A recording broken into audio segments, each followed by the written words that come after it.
Magandang araw mga bata. Halina't samahan ako sa ating panibagong maikling kwento. Pinamagatang Masayahing si Tikoy. Handa na ba kayo mga bata? Halina't makinig at atin nang simulan. May mag-iinang pagong sa isang nayon. Sila ang mag-iinang may magandang katangian at magandang kalooban. Sila ay sina Nanay Esther, Kuya Kiko at Tikoy.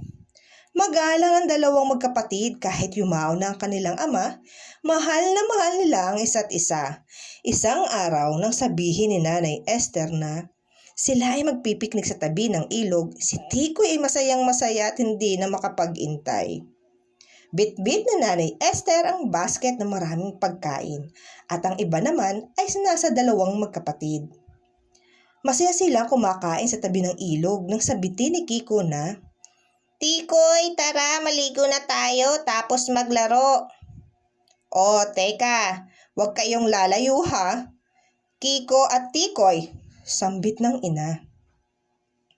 Sagot ni Tikoy, "Sige Kuya Kiko, laro tayo." Nang bigla siyang tumakbo ng napakabilis at hindi na niya narinig ang sinabi ng kanyang ina.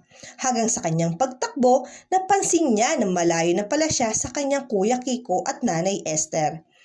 Bigla siyang natigilan at nagpalingon-lingon. Nakaramdam siya ng takot at pangamba. Wala siyang kasama na hindi na niya matanaw ang kanyang Nanay Esther at Kuya Kiko. Hindi niya alam kung saan siya naroroon hanggang siya'y naluha at sigaw siya ng sigaw. "Nanay ko, Kuya Kiko ko, asan kayo? Kuya Kiko!" Sigaw ni Tikoy ng paulit-ulit. "Nanay ko!" Iyak ni Tikoy. Nag-isip siya. "Saan ba ako dumaan? Bakit hindi ko na matandaan?" Sambit niya sa kanyang sarili. Hanggang nakita niya isang langgam. Siya ay nagtanong, "Kaibigan langgam, maaari bang magtanong? Saan ang daan patungo sa gilid ng ilog?"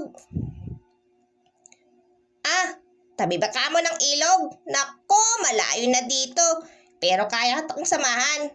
Bakit na itanong mo?" "Naku, kaibigang langgam, ako'y naligaw dahil sa kagustuhan ko makipaglaro sa aking kapatid na si Kuya Kiko. Ayon, napalayo na pala ako. Tulungan mo ako, kaibigang langgam." "Sige, kaibigang pagong, masyado akong maliit. Maaari ba ako sumakay sa likod mo para makita ko pa lalo ang daan kapag nasa taas ako?" "Ayan, kaibigang pagong, kitang-kita ko na ang daan. Teka, ano nga palang pangalan mo?" "Ako nga pala si Onek." "Ako nga din pala si Tikoy. Sige, lakad na tayo para na tayo abutan ng dilim." Hanggang makita na nila ang tabi ng ilog at nakita na ni Tikoy ang kanyang Nanay Esther at Kuya Kiko. Sigaw doon at sigaw dito ang kanilang narinig. Sa tuwa ni Tikoy, napayakap siya sa kanyang nanay. "Nanay ko, Kuya Kiko ko, nakita ko rin kayo." "Ay, salamat, nakabalik ka anak kong Tikoy. Salamat sa iyo munting langgam, Onik. At natulungan mo ang aking anak na si Tikoy na makabalik dito. Kanina pa namin siya hinahanap, ang makulit kong Tikoy." Wala po iyon. Ang mahalaga po ay nagkita-kita na po ulit kayo. Sige po, hanggang sa muli. Paalam po sa inyo. Tikoy, paalam. Kuya Kiko, paalam. "Paalam sa iyo, munting langgam, Onik," tugon ng mag-iinang pagong.